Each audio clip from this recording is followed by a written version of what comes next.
Жайлы мектеп ұлттық жобасы аясында Қарасай жерінде 10 мектеп салыну жоспарланса, соның бірі Қошмамбет ауылындағы білім ошағы. Өздеріңіз байқағандай, мұндағы құрылыс қарқыны жаман емес. Десе де жұмысты көзбен көріп, мектептің аяқталу мерзіміне қатысты ақпаратты анық білу үшін құрылыс алаңына арнайы келдік.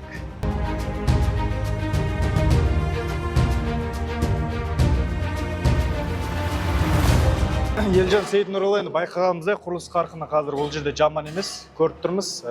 Енді бұл нысанның аумағында қазір қанша адам жұмыс істеп жатыр, техникалардың саны қанша? Қазіргі таңда Қошмамбет ауылындағы мектепте 267 жұмыс адамдары жұмыс істеп отыр, 17 техника жұмыс жасап отыр. Қазір абаттандыру жұмыстарын өздеріңіз көріп отырсыздар, абаттандыру жұмысқа кірісті.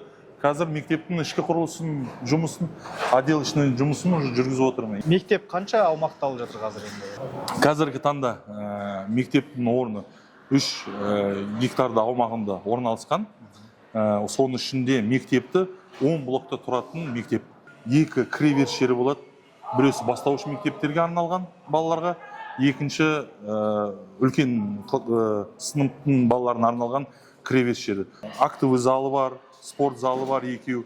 Жаңағыдай айтып кеткендей, бастауыш мектептің балаларына, үлкен класстың балаларына. Енді құрылысты сіздер мерзімінен бұрын аяқтайын деп жатсыздар ма, әлде жоспарлы түрде уақыты сол қыркүйекке келіп тұр ма?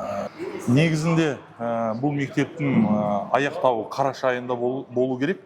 Бірақ қазіргі таңда біз жоспар бойынша 1 қыркүйекке табыстауға жұмыс жасап отырмыз.